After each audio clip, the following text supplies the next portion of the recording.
13টা বছর মায়ের খাইছি গো, পিঠের চামড়া নাই,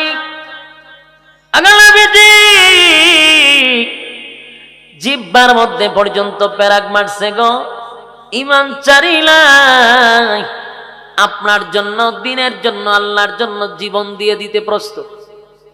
আপনি ঘাবড়াইবেন না, আমরা কিন্তু বনি ইসরাইলের উম্মত না গো নবী, আপনার যুদ্ধের ময়দানে পাঠাইয়া আমরা পলায়ন করব না হাবিব, আমরা এমন না, বরং ওয়াদা দিলাম আমরা যুদ্ধের ময়দানে আপনার ডাইনে থাকবো, বামে থাকবো, সামনে থাকবো, পিছনে থাকবো, একটা তীরের আঘাত আপনি নবীর শরীরে পড়তে দিব না।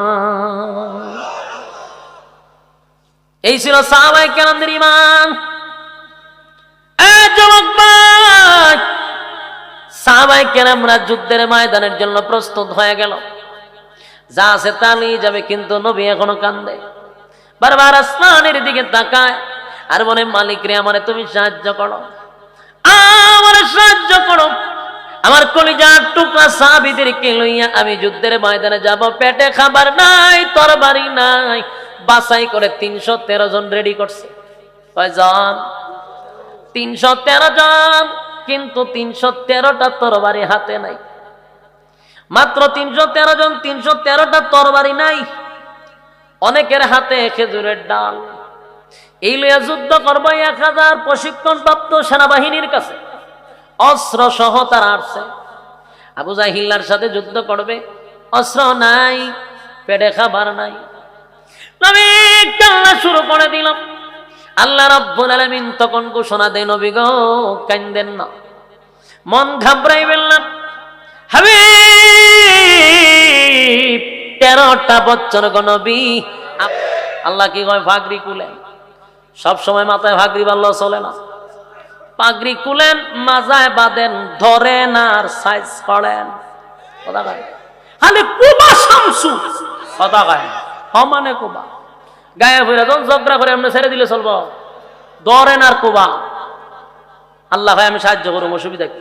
আল্লাহ যদি কয় সাহায্য করবো, আর সমস্যা আছে? আল্লাহ রাসূলের সাহস বেড়ে গেছে। এরপর আল্লাহ সান্ত্বনা দেওয়ার জন্য, কারণ রসুলের মনটা একেবারে দুর্বল হয়ে গেছে, 313 জন, আল্লাহ টেনশন করে না, আসমান থেকে 5000 মালাইকা পাঠাইছে, ফেরেশতা পাঠাইছে 5000। এখন প্রশ্ন হইল, 1000 মানুষকে মারতে গেলে কি 5000 লাগে ফেরেশতা? কথা কয় না, একটা ফেরেশতা হইলে যথেষ্ট। এও এক ফেরেশতার পুরো শরীর লাগতো না, একটা আঙ্গুল যথেষ্ট। আপনারা জানেন আল্লাহর ফেরেশতা কত বড়? আমি জিব্রাইলের একটা বর্ণনা দিই। জিব্রাইল যদি জমিনে দাঁড়াইতো, ফাউডি যাইত 7 তবক জমিনের নিচে, আর মাথাটা 7 আসমানের উপরে টপকায় চলে যেত। সুবহানাল্লাহ, বাড়ি গিয়ে বলে কেমন? এটা আশ্চর্যের কোনো বিষয়ই না। আশ্চর্যের বিষয় হলো পিসাবে ফু দিয়া ডিম পাঠালিছে। আমরা দেশের মানুষ ইত্যা বললে সুবহানাল্লাহ জুড়ে কয়, খবর থেকে লাশ দৌড় মারছে, 3-4 জনে যাতা ধরে লিছে, আগুন লেগে আছে গা। এই যে কাল্পনিক গল্প শুনে মানুষ সুবহানাল্লাহ হয়ে বেহুশ হয়ে যায়। আর এটা আমি বর্ণনা দিলাম, আপনাদের সুবহানাল্লাহ হওয়ার দরকার ছিল। আশ্চর্যজনক ঘটনাই তো সুবহানাল্লাহ নাই। কোন ফিসাবে আকাশের উপরে দাঁড়ায় নামাজ পড়তেছে, এই তো ওয়াজ শুনছেন না? ফির শূন্যে বৈশা নামাজ পড়তেছে। জীবনে কোনো হাদিসে পাইছেন রাসূল শূন্যের উপরে বৈশা নামাজ পড়ছে? কিন্তু ফিরের ভাইবেন, কথা কয় না, ফিরে শূন্যের উপরে বয়ে পারে। রাসূল কোন সময় নামাজ পড়ছেন যে ফিরে পড়ে? ইটা শূন্য, আবার আপনারা সুবহানাল্লাহ আবার ঠেলা বেশি। আর সাহাবায়ে কেরামদের ইতিহাস, ফেরেশতাদের কথা বলে সুবহানাল্লাহ না তো। একজন জিব্রাইলের ঘটনা বলতেছি। জিব্রাইল আলাইহিস সালাতু ওয়াস সালাম কত বড় যে মাথাটা টপকায়া 7 আসমানের উপরে চলে যায়, পাগুলি 7 তবক জমিনে চলে যায়। 600 পাকা আছে জিব্রাইলের শরীরে। একটা পাকা যদি এইভাবে ছাড়ে, পৃথিবীর এক প্রান্ত থেকে আরেক প্রান্ত ঘেরাও করে ফেলে। 600 দূরের কথা, একটা পাকা। আর একটা পাকা যদি এমনি ডুগায় এমনি দেয়, পৃথিবী এমনি উল্টায় ফেলাইতে পারবে। সুবহানাল্লাহ, বাড়ি গিয়া তাহলে 5000 ফেরেশতা লাগে না? একটা ফেরেশতার একটা আঙ্গুলি যথেষ্ট। জিব্রাইল আলাইহিস সালাতু ওয়াস সালামের একটা বর্ণনা আছে কিতাবে যে তামাম পৃথিবীর সমস্ত পানি আটলান্টিক মহাসাগর সহ ভারত মহাসাগর, আরব সাগর, নদী নালা, যত খাল বিল আছে সব পানি যদি একত্রিত কইরা জিব্রাইল আলাইহিস সালামের মাথায় ঢেলে দেওয়া হয়, বলা হয়েছে পৃথিবীর সব পানিও জিব্রাইলের চুলগুলি ভিজাইতে পারবে না। মাথা কত বড়, কথা হয় না। যে আটলান্টিক বিমানে দ্রুত গতিতে যাইতেও 6 ঘন্টা লাগে, এটার ইমাদাত তিমাদাত যাইতে, এটার ফানি সব ডাইলা দিলে ওনার চুল সব ভিজবে না। সুবহান, মাথা কত বড়। তাহলে মাথা যদি এত বড় হয়, মাথার উপরে যে বডিটা আছে, মাথার নিচে বডি আছে না, বডিটা কত বড়। সুবহানাল্লাহ। এরকম ফেরেশতা কতটা বানাইছে কেউ জানে না আল্লাহ ছাড়া। তাহলে রাসূলরে 5000 ফেরেশতা পাঠাইছেন কেন? বলি এটা শুধু জাস্ট রাসূলকে সান্ত্বনা দেওয়ার জন্য, কথা হয় না।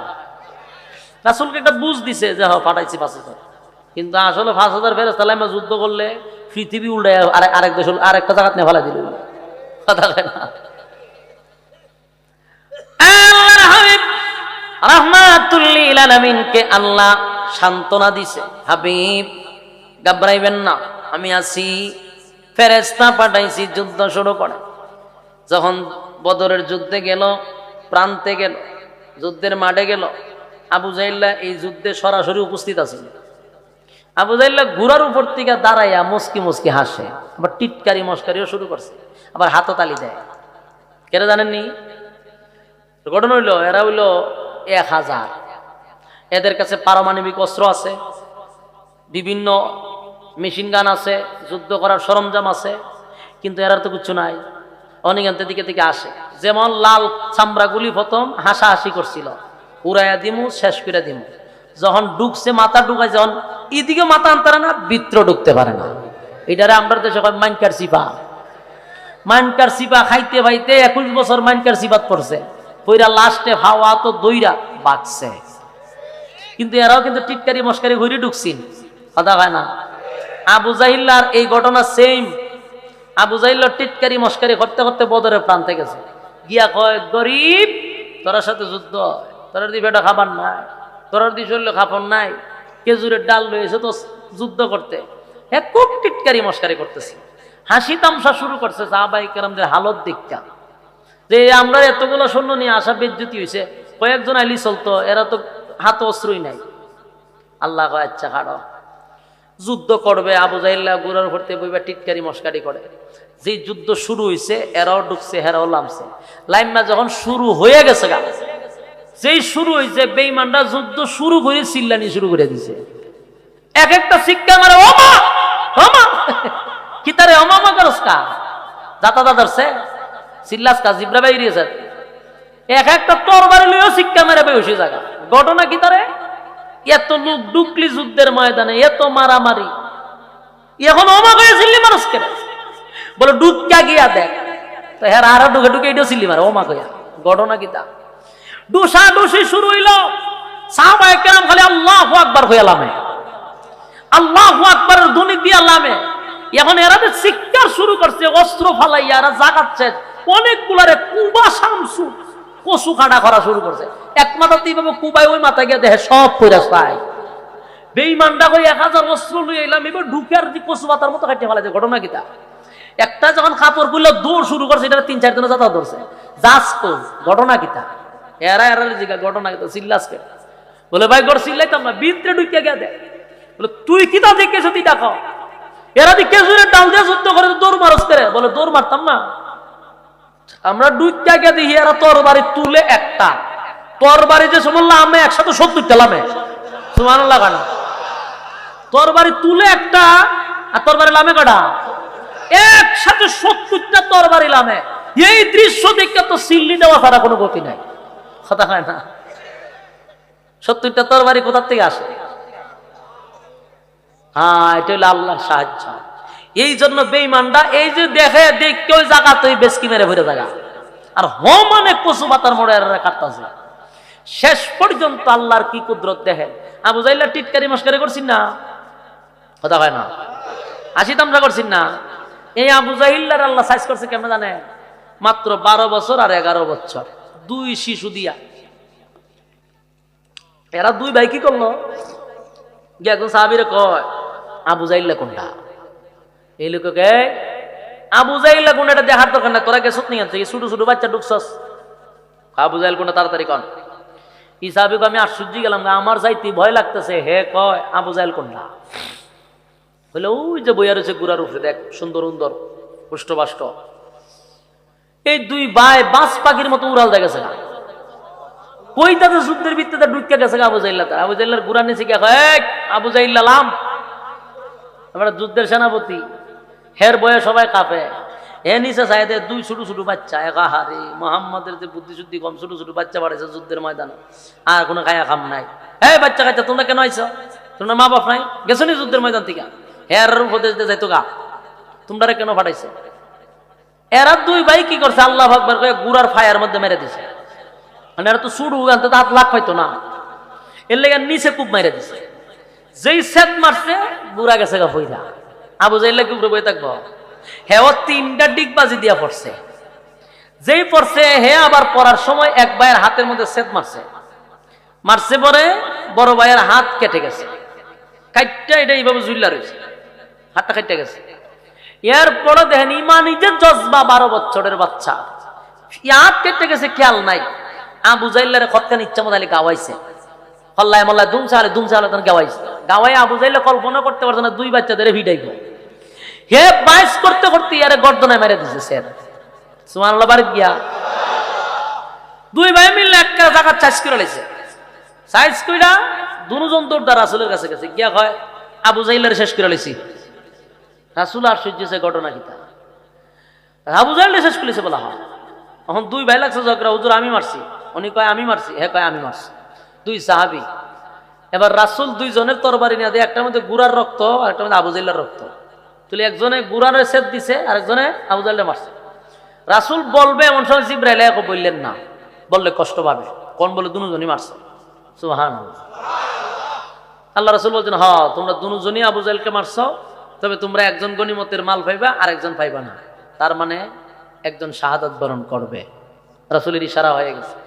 দুই ভাই তো এটা চিন্তাত নাই, খুশির ছুটে হাত একটা কিন্তু খাইটা ঝুলতাছে, এদিকে খেয়াল নাই, আবার আল্লাহু আকবার কইয়া দৌড় মাঠে।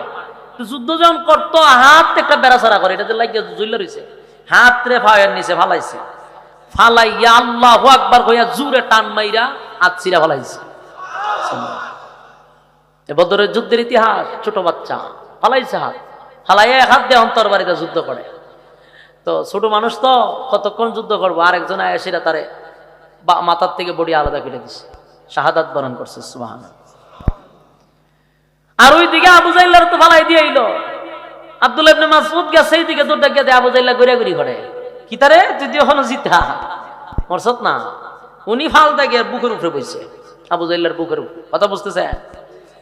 আব্দুল্লাহ ইবনে মাসউদ বলেন তার এখন মৃত্যু হয় নাই, তাহলে আমার ভাগ্য ভালো, আমার তরবারে দিয়া তোর গলা কাটা হবে। আবু জাইল্লা মরণ হয় হয় এমন অবস্থা, আব্দুল্লাহ ইবনে মাসউদ তার বুকের উপরে বসে কয় রে আমার কত ভাগ্য, তোর মতো পাপিষ্ঠরে তরবারে দিয়া জাহান্নামে পাঠাবো। আবু জাইল্লা কয় কারো তোরার মতো গুলাম গরিব, তোরার সাথে আমার যুদ্ধ হয় না, তোর তো বড় সাহস, তুই আমার বুকের উপরটা বইয়ে রইছ, একটা গুলামের হাতে আমার মৃত্যু হইতো। মরার সময়ের অহংকার চিন্তা করে। কথা বুঝতেছেন? আল্লাহ রাব্বুল আলামিন অহংকার পছন্দ করে না, অহংকার জিনিসটা রব্বে কারীম পছন্দ করে না। অহংকার যার ভিতরে আছে সে কোনোদিন উপরে উঠতে পারে না, সে ধ্বংস। কথা বুঝতেছেন?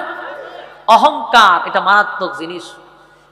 অহংকার এক জিনিস, রাগ হইল আর এক জিনিস, দুইটা কিন্তু এক না। কথাটা বুঝতেছেন আমার? অহংকার এক জিনিস, রাগ আর এক জিনিস। আমাদের মাঝে মধ্যে একটু রাগ আছে, সে তুলে অনেক সময় রাগ স্বাভাবিক থাকা আমাদের কথা। সারাটা দিন থাকি আমরা জার্নিং এ, গাড়ির মধ্যে। আপনারা দেখতেছেন এখানে 1-1.5 ঘন্টা বয়ান করি, আপনার এখানে সময়টা দেওয়ার জন্য আমার আপ ডাউনে 16 ঘন্টা নাই। কথা বুঝতেছেন? তা আমরা তো ভাই সবসময় গাড়িতে বসা থাকি, মেজাজ থাকে কিটকিটটা, এর মধ্যে আসি বিভিন্ন জায়গাতে গাড়িতে বসে থাকতে থাকতে শরীরের অবস্থা খারাপ। মাঝে মধ্যে একটু এদিক সেদিক হলে রাগ ওঠে। রাগ এক জিনিস, রাগ দিকে তখন বলে বাবারে বাবা যে অহংকার, যে অহংকার। কথা রাগ এক জিনিস, অহংকার আর এক জিনিস। বলুন রাগ আর অহংকার কোনোদিন একটা হয়? কথা হয় না। কিন্তু অহংকার যদি ভিতরে থাকে আল্লাহর কসম সে কোনোদিন উপরে উঠতে পারবে না। এরা আল্লাহ একেবারে লাকড়ির মতো জ্বালায়া পুরায়া শেষ করে দিবে। এই জন্য অহংকার ভিন্ন জিনিস, রাগ ভিন্ন জিনিস। খলিফাতুল মুসলিমিন উমরেরও রাগ ছিল, তাই বলে অহংকার ছিল না।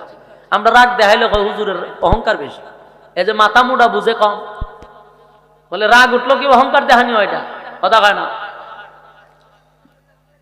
এই পাবলিক পেজটা এত মারাত্মক, আমরা চলতে গেলে খুব সাবধানে চলতে হয়।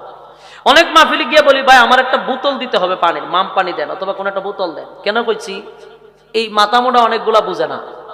এখন অনেক মাহফিলে গেলে দেখা যায় বোতল নাই, এই না দে গ্লাস দিয়া পানি, মানে আমি কই না বোতল লাগবো। পাশের কয়েকটা বাপ বা কি বাপ লয় দেখছত নি, এত বোতল যারা পানি খায় না, অথচ এটা বুঝে না। কেন বলছি, কারণ আমরা সারাটা দেশ ঘুরি, সব জায়গার পানি খাইলে আমাদের অবস্থা ভালো থাকবো। ওয়াজ করন যাইবা ই গলা দিয়া, এই মাথা মোটারে বুঝাইতো কেনা, এটা নিয়ে জায়গায় জায়গায় সমালোচনা করে। আর এবার এটা কেন খাই, যে আমরা পানিটা আমরা এই জন্যই খাই যে সব জায়গার পানি খাইলে গলা থাকবে না, একার জায়গা শেষ হয়ে যাবো। ওহন এটা নিয়ে দুই এক জায়গা বাবলয় বেশি পানিছে, বোতল যারা খায় না ভিআইপি ভিআইপি, মনের বুঝটা কতটুকু চিন্তা করে, কিরম আসেনি, বুঝের কম, বুঝের কম। এই জন্য অহংকার এক জিনিস, রাগ আরেক জিনিস, বুঝতে হবে। আল্লাহ বলেন অহংকারীদেরকে আল্লাহ পছন্দ। অহংকার মানেই হলো আল্লাহর এবং আল্লাহর চাদর নিয়ে টানাটানি করা, কথা বুঝতেছেন? অহংকার করা যাবে না। অহংকার মানুষ কেন করে? রূপের কারণে অহংকার করে, কারো চামড়া সুন্দর অহংকার করে, কারো শিক্ষাগত যোগ্যতা বেশি হইলে আবার একটা এলেমের অহংকার আছে, কারণ তার ভিতরে যে এলেম ঢুকাইছে লড়তে চড়তে পারে না, তো এটার একটা অহংকার আছে। আবার কেউ আছে তার টাকার অহংকার, প্রচুর টাকার মালিক, গরিব দেখলেই সে ছিটকায়, নাক ছিটকায়, ঠিক না? টাকাওয়ালা হয়ে গেছে, আগের বন্ধু বান্ধব যারা গরিব আসলে এদেরকে পাত্তাও দেয় না, কথা বলার সাহসই পায় না, অথচ একসাথে চলছে। এখন হ্যাঁ কৃষি কাজ করে আর হ্যাঁ বেটা এখন প্যারাডো গাড়িতে চলে, মানে হ্যাঁ দেখলে পরিচয় দিতে রাজি না যে বন্ধু আসিল। কেন? টাকা গরম, কথা কেন? ক্ষমতার গরম, টাকার গরম, কথা বুঝতেছেন? এই অহংকার গুলো আমরা না করি, কথা বুঝতেছেন? এটি আমল করার চেষ্টা করবেন। অহংকার বন্ধু, যেমন আমরা, আমি আমার কথা কই, আমার লাইফে অনেক পোলাপান আছে যারা আমার সাথে চলছে, আমি দেখছি বাড়িতে কৃষি কাজ করে, এখনো খেতে খামারে কাজ করে, কিন্তু আমি তাদের সাথে আগে যেই ব্যবহার করতাম এখনো করি। এর দ্বারা সম্মান কমে না ভাই, বাড়ে। বরং আমার গ্রামে আমার আরো সম্মান বাড়ছে। এরাই বলে যে তার ভিতরে কোনো ইয়ে নাই, কারণ সে আমার সাথে তো একদিন হলে পড়ছে, চলাফেরা করছে, মানে হ্যাঁ খেতে কাজ করে দিকা, আমি যদি এর না দিকে দিকে চলে যাই, মনে মাঝে কষ্ট না? এই জন্য কোনো সময় না। আমার গাড়িতে পর্যন্ত ফ্যাক সহ এর উঠাইছি, খেতে যাইতেছে, আমি বাড়িতে উঠ, গাড়িতে উঠ, আমার ভাবকে খাতা আমি কি দিছে, দয়ালা মনে এটা দিছে, উঠ। এই এতটুক যে আপনি করলেন, সারাটা জীবন সে বলবে এবং আপনার জন্য দোয়া করবে। কিন্তু আমাদের দেশের একজন বড় লোক এলাকার গরিব দেখলে হ্যাঁ কথাই বলতে রাজি না, বেটা তোর ক্ষমতা থাকবে না, তোর গ্রামের মানুষ ঠিকই থাকবে, কথা খায় না। এই জন্য এটি করা যাবে না, বলেন ঠিক কিনা? এটি আমরা করবো না কোনো সময়। এদেরকে বেশি টাইনা টাইনা দাঁড়া নিবেন, সম্মান আল্লাহ বাড়াইয়া দিবে। এখন আসুন আবু জাইল্লার অহংকার, মইরা যাবো গা, এখন অহংকার আছে। এখন তুই একটা গোলাম, তুই আমারে হত্যা করবি, এটা তো আমার বেজ্জতি, যা, যেহেতু খাইটু লাইবি, এখন ক্ষমতা তোরা তো গলাটা একটু লম্বা করে কাটিস, কথা বুঝতেছেন? অহংকার কি পরিমাণ, তুই যখন আমার মাইরি লইবে গলাটা একটু লম্বা করে কাট, তার মানে হলো লম্বা করে কাটুম কেন?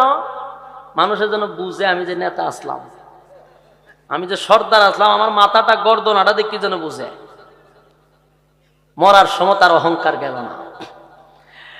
আল্লাহ আব্দুল্লাহ ইবনে মাসউদ বলেন, আমি তার বডি থেকে মাথাটা আলাদা করে আমি কমপ্লিট করে নিলাম।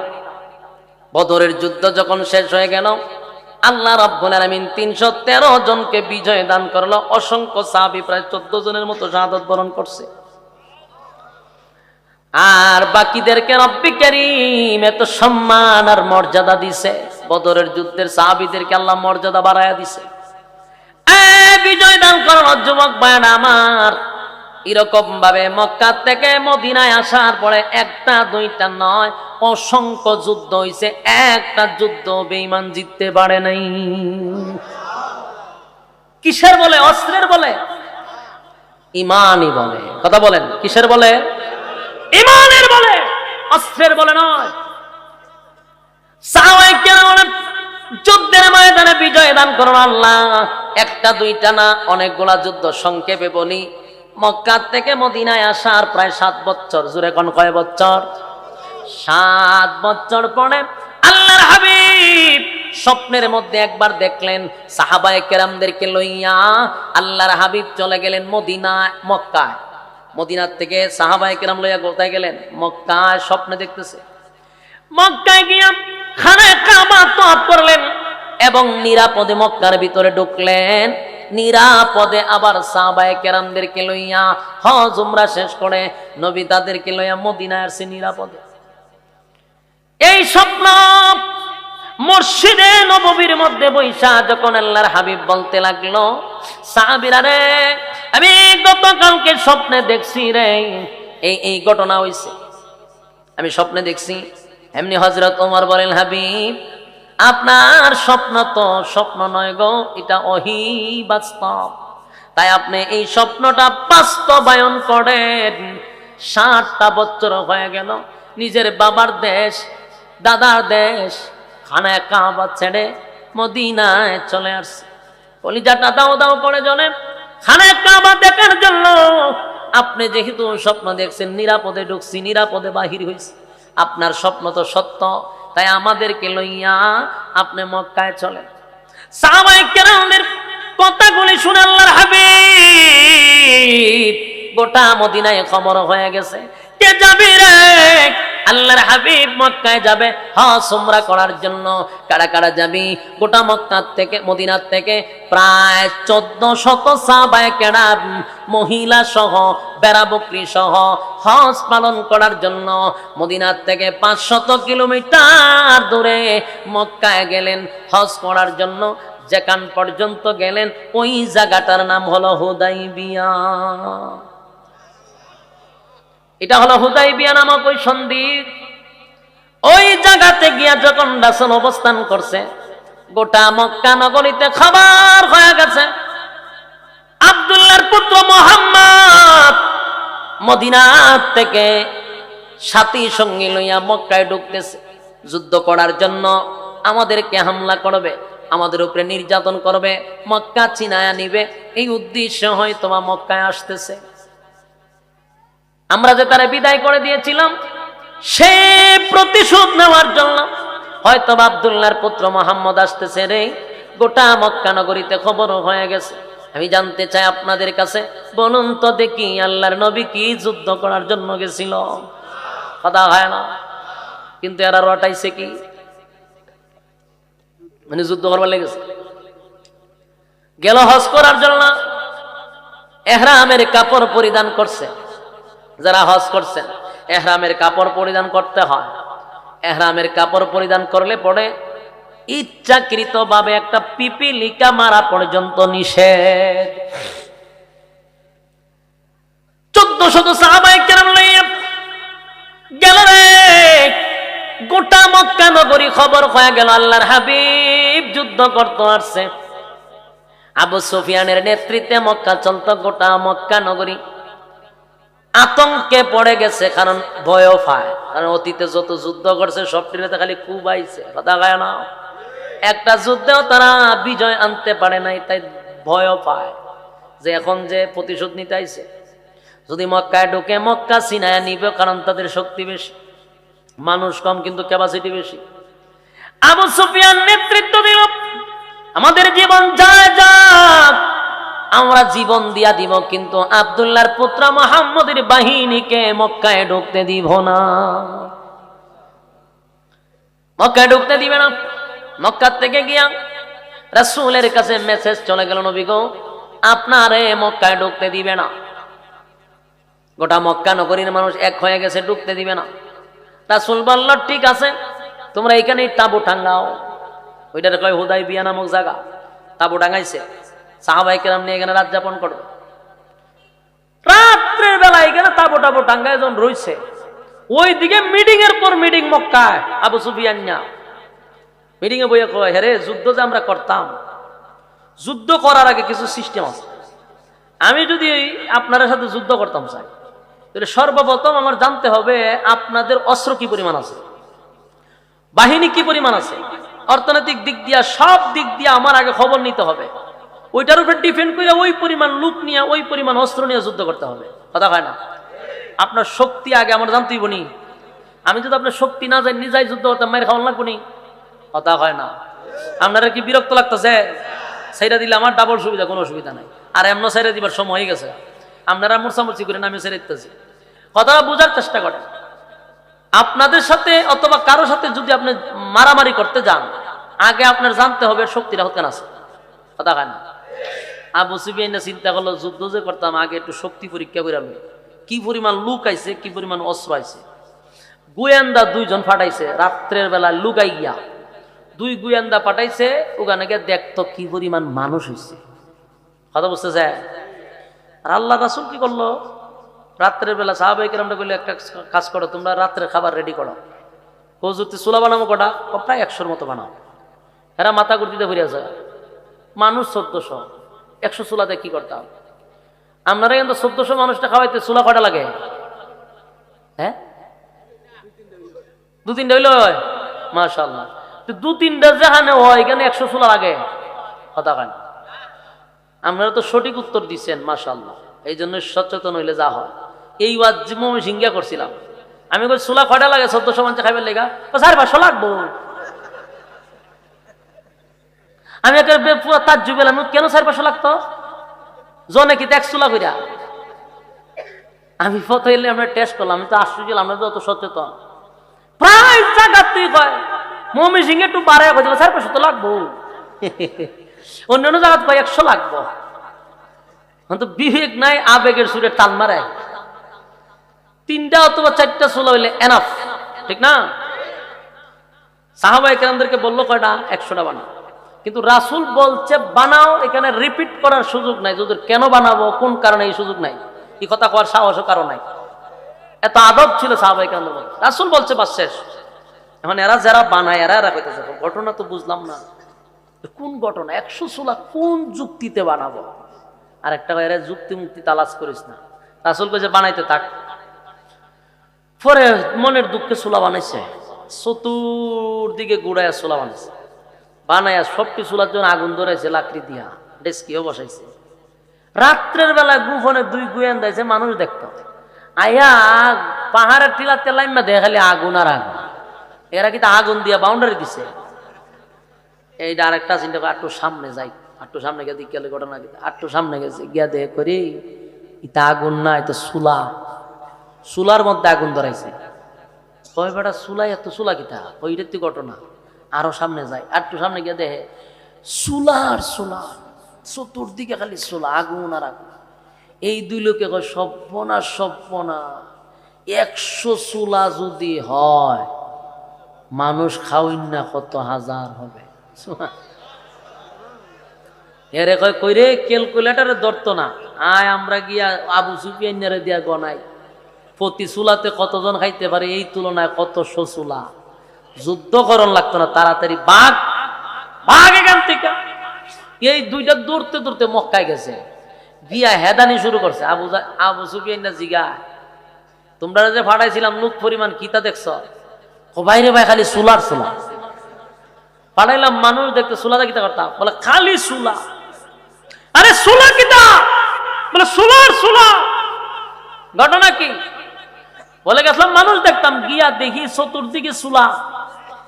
আমি চুলা কোন বলে ফাটাইছিলাম তোরে। বলে তুই যে ব্যাক কল মাথা মুডা, এখানে তুই মারি খাস, তুই হিসাব করস না করে প্রতি চুলায় কয়জন মানুষ খাইতে পারে? তখন ওই ক্যালকুলেটার লয়ে বইছে, একটা চুলার আন্ডারে অন্তত পক্ষে তো 100 জন খাইতে পারে। কথা হয় না?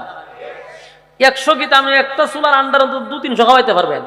দইরা নিলাম তর্কের খাতির 100 চুলা, একটা চুলার আন্ডারে 100 জন হইলে 100 চুলার মধ্যে 100 করে হইলে কত জন?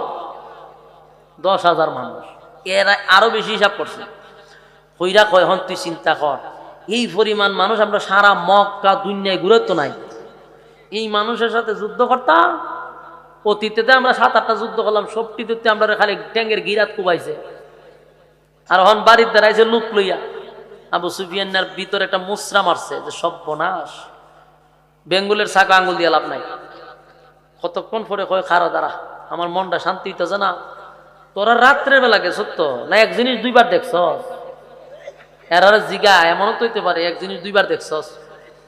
সুলামন একটা 3বার দিকে লেছি। না না চোখের পাওয়ার বালা আছে, দাঁড়ে গিয়া দেখছি। না সন্দেহ লাগতেছে আমার, হয়তো বা কিছু দেখছস, রাত্রে জিনিস বাদ, সকালে যাইবে সরজমিনে দেখবে, আর কোনো সমস্যা নাই। বালা কথা সকালে যাইব, এরা হয় ইচ্ছাতে সকালে যাবো না। রাসূল সাল্লাল্লাহু আলাইহি ওয়াসাল্লাম এইদিকে খাবার শেষ, সাহাবায়ে কেরামদেরকে বলে তোমরা ঘুমায় যাও, ফজর নামাজ উঠতেইব, তোমরা ঘুমায় যাও। আর 2-3 জনের দায়িত্ব দিছে, তোমরা বাথরুম বানাও। বাথরুম বাথরুম কেড়ে বানাইতো? বাথরুম কেড়ে বানায়? সকালবেলা এটা চাপ দেয়, আপনারা কোন সময় ধরে এটা কইতে গিয়ে লজ্জা ভান। এদেশের স্বরাষ্ট্রমন্ত্রী পর্যন্ত এটা যেমন লাগে, কথা খায় না। ডোনাল্ড টেম্পো এটা গিয়ে আইছে, কথা খায় না। এই অফিসের সাথে যোগাযোগ না করে কোনো অফিসে যাওয়া সম্ভব না, তাহলে এটা শর্মের বিষয় না। ফিসাবক্ষণ আর বুজুর্গ খন সবাই যেতে হয়। তখন সকালবেলা তো এটার চাপ দেয়, তখন বাথরুম বানাইছে। তুজুর বাথরুম কটা বানাইতাম? 7-8টা বানাও। এরা এখন হার রয়েছে, যায় না।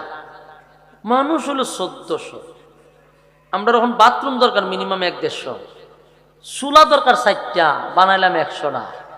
বাথরুম দরকার 100, হয় বানাইতাম 8টা। এরা যুক্তিতে আর ধরতেছে না, এখন জিগাই তো পারে না হুজুর এটা কিতা কইতেছে না, এই কথারও সাহস নাই। রাসূল বলছে বানাইতাম 8-10টা, 8-10টি বানাবো, গেছে গা। একটা একটা জিগায় বলে রে উল্টা ভালো না, রাত্রে চুলা লাগে 4টা, বানাইলাম 100। আচ্ছা কোথায় আমরা 1400 মানুষ, বাথরুম যদি তোর 200 হয়, তারও তাড়াতাড়ি যাবো আর আমো। এখনো 8-10টা যদি বাথরুম হয়, তাহলে অবস্থা খারাপ হয়ে যাবো গা। রাসূল কইছে বানাইতে থাক। বাথরুম বানানো শেষ, ফজরের সময় সাহাবায়ে কেরামরা উঠছে, আর দেখবেন সোহাল ওইটা চাপ দেয়।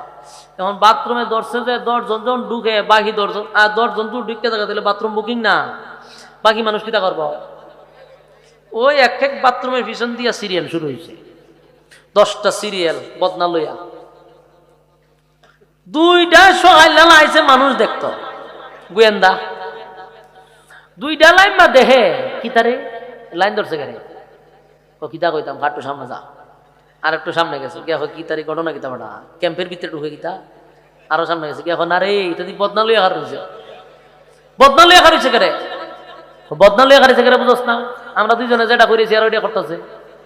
ওহন 2টা মাথা দাঁত দেখো সর্বনাশ সর্বনাশ করে লাইছে। বাথরুম যাইবার লাগে এই পরিমাণ সিরিয়াল, ওহন তো এরা 2জনের চোখ উঠে গেছে কপালে। বাথরুম যদি এই পরিমাণ সিরিয়াল হলো, এখান থেকে সিরিয়াল হইতে মনে হয় চৌরাস্তা গেছে গা। এখন এই পরিমাণ যদি বাথরুম সিরিয়াল হয়, তাহলে তাবুর ভিতরে কি পরিমাণ আছে? অথচ তাবুর ভিতরে একজনও নাই, সবাই জিহানের লাগিয়া। কিন্তু এরা ধারণা করতেছে যে লাইনও যদি এই পরিমাণ হয়, তাহলে তাবুতে কি পরিমাণ থাকবো? পুরা মাথা নষ্ট করে সর্বনাশ সর্বনাশ। রাত্রে তো পুরাটাই দেখছিলাম, মোহন আরো ব্যতিক্রম দেখলাম। আর যুদ্ধ করার লাগতো না, এই 2টা দৌড়তে দৌড়তে দৌড়তে আবু সুফিয়ানের কাছে গিয়ে হয় আগুন লাগাইস না। বলে কিতা দেখিস? বলে বাথরুম ফাটাইলাম মানুষ হলে বাথরুমের খবর কিতা? বলে বাথরুম আর বাথরুম। তখন জিগায় ঘটনা কি? বলে ঘটনা হইলো ক্যালকুলেটার ল, আবার হিসাব ধর। বলে কিতা? বলে এক বাথরুমে যদি এত লম্বা সিরিয়াল হয়, এরকম বাথরুম আছে অনেকগুলো, এটার সিরিয়াল কত, তাবুতে কত, তাবুর ভিতরে কি পরিমাণ, বাথরুমে কি পরিমাণ, যদি যুদ্ধ করতে টিকতে পারতে না। সুতরাং এইখানে খারি থাক। আবু সুফিয়ানের ভিতরে একটা মোসর মারছে, পুরা ডরাইছে, এমন সব বনাস, আর যুদ্ধের নাম লওয়া যেত না। আপনারা একটা জোরে শিক্ষার দিয়ে বলেন আল্লাহু আকবার। যুদ্ধ সারা রাসূলকে আল্লাহ বিজয় দান করছে। সূরাটার নাম কি? বিজয়। সূরা ফাতাহ শব্দের অর্থ হইল বিজয়। এখানে একটা পয়েন্ট হলো, যুদ্ধ করার আগেই তারা ভয় পাইছে, কথা হয় না? কিসের জন্য? কৌশলের জন্য। রাসূল কিন্তু কৌশল করছিল, সাহাবায়ে কেরামদের মাথায় ধরে নাই, কথা হয় না? পরে বুঝতে পারছিনি, এই জন্যই সাহাবীরা কয় রাসূল যেটা করে এটা জিগাইবার সুযোগ নাই, করতে থাক। আমরা মাথায় ধরে না, আল্লাহ এবং রাসূল যা করে এটা বুঝি করে, কাজ করতে থাক। কৌশল কইরা বিনা যুদ্ধে, এরা যুদ্ধের নাম হইল না ডরায়, এখন সব বনা যুদ্ধ করেন যেত। সকালবেলা রাসূল কয়, কিরে আমরা মক্কা যাবে দেয় না কেন? আমরা তো যুদ্ধ করতে আসছি না, আমরা তো আইছি হজ উমরা করুন, এরা আমরা ঢুকতে দেয় না কেন? আল্লাহ রাসূল হযরত উসমান রাদিয়াল্লাহু আনহুকে পাঠাইছেন মক্কায়। তো তুমি এদেরকে বুঝাই গিয়া বলো আমরা আসছি হজ করার লাগিয়া, আমরা যুদ্ধ করতে পাইছি না, আমরা একটু হজ করার সুযোগ দিত। হযরত উসমান রাদিয়াল্লাহু আনহু ছিল অত্যন্ত ভদ্র এবং লাজুক প্রকৃতির মানুষ, শর্মিন্দা ছিল, ব্যবসায়ী মানুষ। উনি গেছে মক্কায় গিয়ে আর সাথে সুন্দরভাবে কথাবার্তা বলছে যে আমরা আসলে যুদ্ধ করতে আসি নাই, আমরা আসছি আসলে উমরা করার জন্য। হেরা করলো গীতা হযরত উসমান রাদিয়াল্লাহু আনহুকে বন্দী করে নিয়েছে। বন্দী কইরা রাসূলের কাছে নিউজ পাঠাইছে উসমানকে তারা হত্যা করছে। আপনারা নাউজুবিল্লাহ আসেনি? আল্লাহ আপনার গুতা দিয়া যদি সব কোয়ানি লাগে তার আমি ওয়াজ করুম কেমনে? আচ্ছা বুঝছি, বিরক্ত লাগলে এটা সিগন্যাল পাওয়া গেছে, আমারও কাছাকাছি শেষ। অহন বিষয়টা হইল এরা উসমানরে বন্দী করলো আর খবর পাঠাইলো কি হত্যা করছে। আল্লাহর হাবিব পয়গম্বরের কাছে যখন খবর গেল হযরত উসমানকে তারা হত্যা করছে, এই খবরটা শোনা মাত্র রাসূলের চেহারার রং পরিবর্তন হয়ে গেছে। সাথে সাথে চেহারার রং পরিবর্তন, মেজাজ গরম হয়ে গেছে। আল্লাহর হাবিব একটা লাফ দিয়া দাঁড়ায়া গেছে রে, দাঁড়ায়া বলেন কে কোথায় আছো? দাঁড়া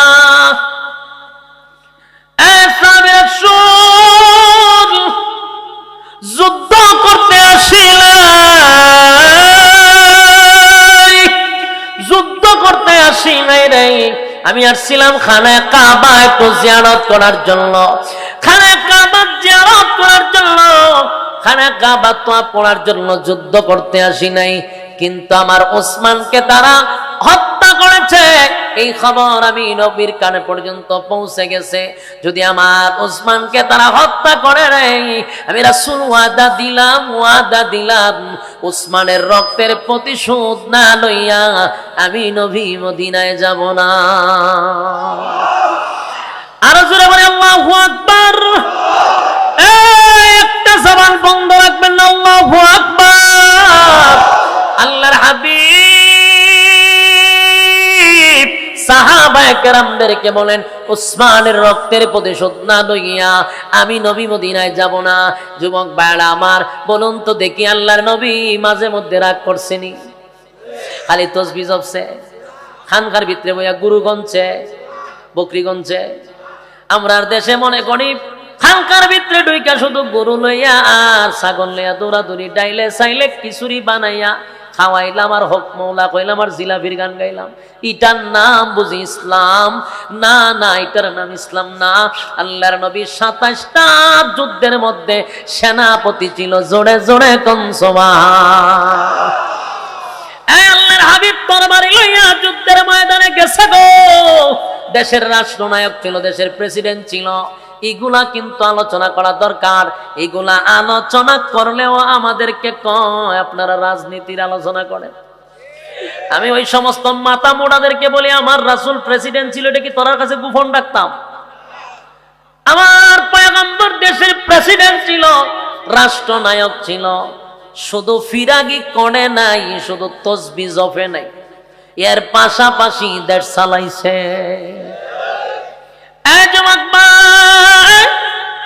আল্লাহর হাবিব রাগান্বিত হইয়া বলেন, অথচ আল্লাহ বলেন রাহমাতাল লিল আলামিন, উপাধি আমার নবী, ওমা আরসালনাকা ইল্লা রাহমাতাল লিল আলামিন। আল্লাহর হাবিবের মায়া দয়া বেশি, রাহমাতাল লিল আলামিন উপাধি। সেই নবী রাগান্বিত হইয়া নবীজি বলেন উসমানের রক্তের প্রতিশোধ না লইয়া আমি মদিনায় যাব না, মদিনায় যাব না। আল্লাহর হাবিব যুদ্ধের জন্য প্রস্তুতি নিবে, এমন সময় নবী বলেন কে কোথায় আছো রে? আমি নবীর হাতে বায়াত হ, বায়াত হ। এবার সবাই বায়াত হইতে লাগলো। যুবক ভাইরা বায়াত বুঝছেন না আপনারা? কথা হয় না, বায়াত হইছে। বায়াত যারা বুঝছেন আসলে এই বায়াত না। আমাদের দেশের বায়াত হওয়া মানে হলো গরু লইয়া আসবি খানকায়, বায়াত হওয়া মানে কালো ছাগল নিয়ে আসবি, এরপরে হাতিয়া তুফা লইয়া আসবি, আর তোরা ডাইলে চাইলে খিচুড়ি বানায় খাওয়াই দিব। এই হলো বায়াত। পীর মুরিদির বায়াত চলে। আমি যুবক ভাইরা আমার, আমি আপনাদেরকে বলতে চাই সেটা সেই বায়াত ছিল না, এটা ছিল রক্ত দেওয়ার বায়াত। কিসের বায়াত ছিল? রক্ত দেওয়ার বায়াত ছিল, রক্ত দেওয়ার বায়াত, জিলাপি খাওয়ার বায়াত না।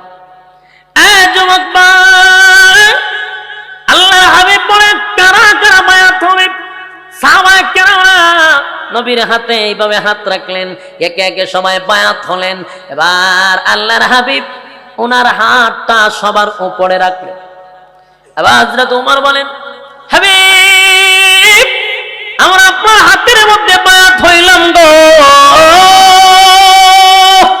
কিন্তু নবী গো আপনি আবার আমাদের উপরে হাত রাখলেন, এটা বুঝলাম না।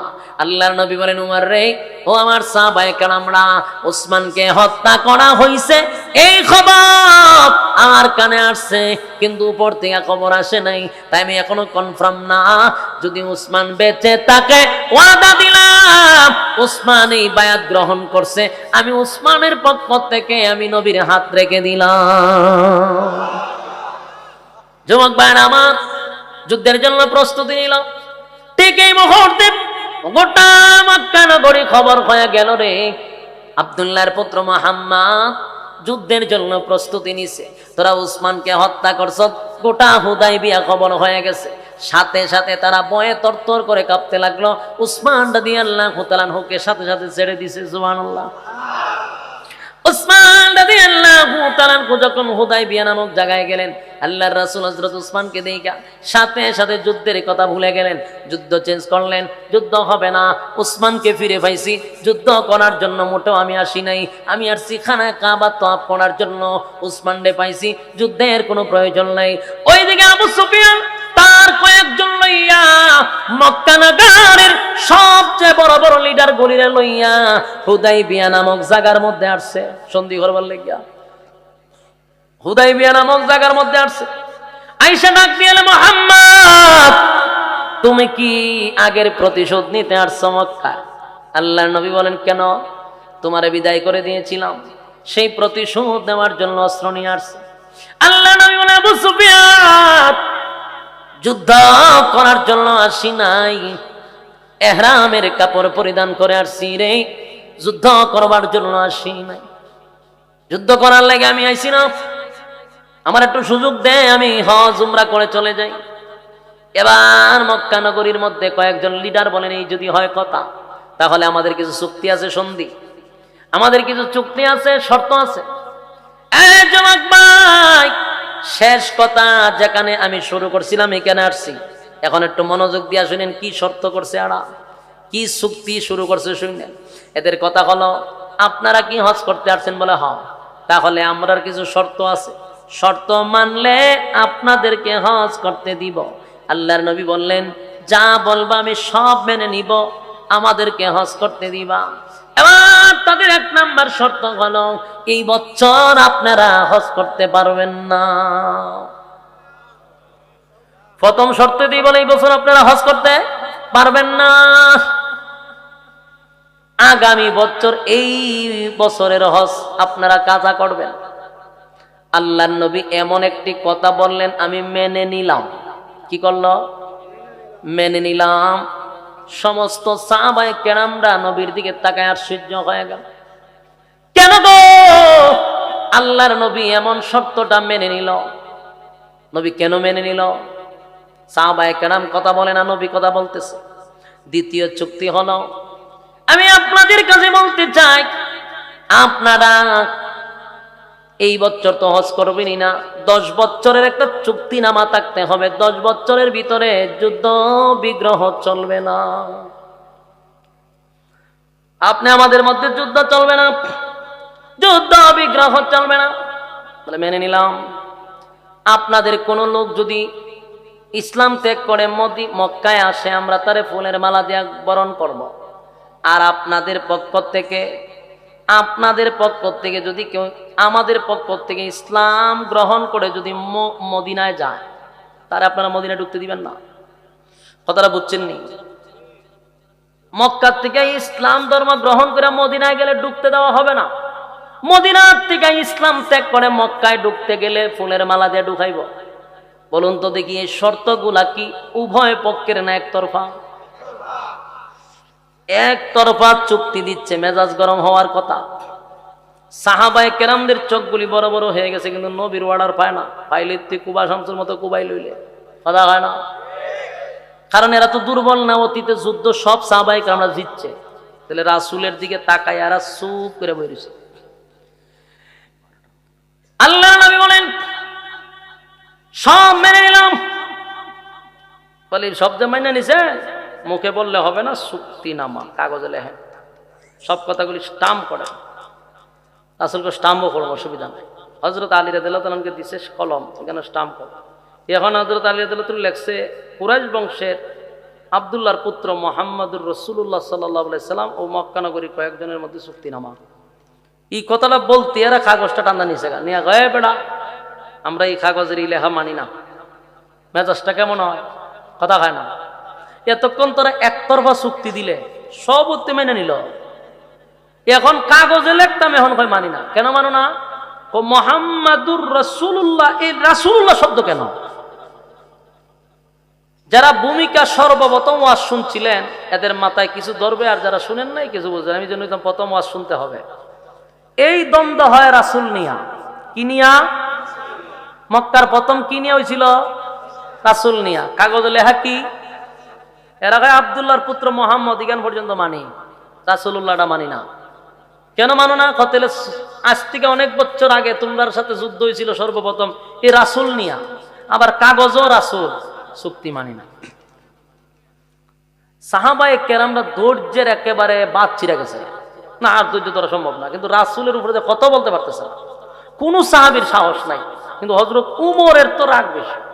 উমর হতন পরে তোরবার একবার বাই করে আর একবার ঢোকায়, কিন্তু অনুমতি নাই। রাগের সুরে হযরত উমর রাসূলের সামনে গিয়া, হুজুর আমি এক দুইটা কথা কমো, আপনি যদি আমার অনুমতি দেন। রাসূল কও। আমার এক নম্বর প্রশ্ন হলো, আপনি তো আল্লাহর রাসূল। রাসূল বলেন হ। আমরা কি হক পথে আছি না? বলে হ। এরা যে আপনারা চুক্তি দিতেছে এরা কি বাতিল না? বলে জি বাতিল। তাহলে আপনি এই চুক্তি মাইনা নিতেছেন কেন? অর্ডার দেন আমারে, এক একটার মাথার থেকে গর্দনার থেকে বড়ি উড়াইয়া দিই, বড়ির থেকে মাথা উড়াই দিয়ে আপনি অর্ডার দেন, আপনি মাইনা নিতেছেন কেন? এরা বাতিল, আমরা হক, আপনি রাসূল, বাস শেষ, মাঝখানে খতম। হযরত উমরের সোজা কথা, আপনি মাইনা নেন কেন? অর্ডার দেন খালি আমারে। আল্লাহ রাসূল উমর সব আটটুক ধৈর্য ধরা, ধৈর্য ধর। উমর উঠতে বলতে, তুলে আমার একটা প্রশ্ন আছে। রাসূল কাছে পড়ো। এখনের প্রশ্নটা একটু ব্যতিক্রম এবং বিতর্কিত ভঙ্গিমায়। উমর বললেন, আপনি মক্কায় যে স্বপ্ন দেখছিলেন, মদিনা বৈশা স্বপ্ন দেখছিলেন, স্বপ্নটা কি সত্যি দেখছিলেন? কথাটা বুঝতেছেন? আপনি আমারে কইলেন, আমরারে কইলেন, আপনি মক্কায় ঢুকছেন আমাদেরকে নিয়ে নিরাপদে, হজ উমরা কইরা নিরাপদে আবার মদিনায় গেছেন না। তাহলে এখন আমরা স্বপ্নকে বাস্তবায়ন করার জন্য আমরা মক্কায় এলাম, হজ করতাম, আমরা ঢুকতেই পারতাছি না নিরাপদের উপর, আবার এই চুক্তিও মেনে নিতেছে। প্রশ্নটা কিন্তু করছে বিতর্কিত ভঙ্গিমায়। রাসূল এইভাবে উত্তর দিছে না, উমরে যেইভাবে প্রশ্ন করছে রাসূল এইভাবে উত্তর দিছে। রাসূল কয়, উমর আমি স্বপ্ন দেখছি নিরাপদে তোমাদেরকে নিয়ে মক্কায় ঢুকছি, খানায় কাবা তওয়াফ কইরা নিরাপদে মদিনায় চলে গেছি, এই কথা বলছি। বলে জি। তা আমি কি তোমার একবার কইছিলাম যে আমার স্বপ্নটা আজকেই বাস্তবায়ন হবে? উমরে কয়, জি না, এই কথা কইছেন না। তুই কথা যদি আমি না কইয়া থাকি, তুমি এমন প্রশ্ন আমারে করলা কেন? বলুন উমরে প্রশ্ন হাইরে গেল গানি, এখন তোমার সর্বনাশ। কথা তো ঠিক, রাসূল তো একবারও বলে নাই স্বপ্ন যে আজকেই বাস্তবায়ন হবে, এমন তো বলি নাই। উমরের লজ্জায় শরমে প্রশ্ন হেরে পিছনে চলে গেছে, আর কোনো কথাই বলছে না। এবার আল্লাহর রাসূল বলেন, রাসূল শব্দটা কেটে দেয়, আমি 10 বছরের রাসূল না। কাগজে 10 বছর রাসূল থাকলেই কি, না থাকলেই কি, এটা দেখ। হযরত আলী বলেন, হাবিব জীবন চলে যেতে পারে গো, কিন্তু রাসূল শব্দ কাটতে পারবো না। আল্লাহর নবী বলেন, কলম আমার হাতে দাও। নবীর হাতে কলম নিয়ে নবী নিজেই রাসূল কাটটা দিছে। আমি রাসূল 10 বছরের রাসূল না, কাগজে থাকলেই কে, না থাকলেই কি। এই কথা বলে সাহাবায়ে কেরামদেরকে লইয়া নবী মদিনার দিকে রওনা দিল। প্রত্যেকটা গোটা সাহাবায়ে কেরামদের কলিজার মধ্যে দাও দাও করে আগুন জ্বলতেছিল। আমার রাসূলকে আমাদের সামনে দাঁড় করাইয়া আমাদেরকে উপস্থিত রাইখা নবীর শেষে রাসূলুল্লাহ বেঈমানের বাচ্চাগুলি কেটে দিছে। একজন সাহাবীরও কলিজায় শান্তি নাই। নবীর জন্য জীবন দিতে পারে রে,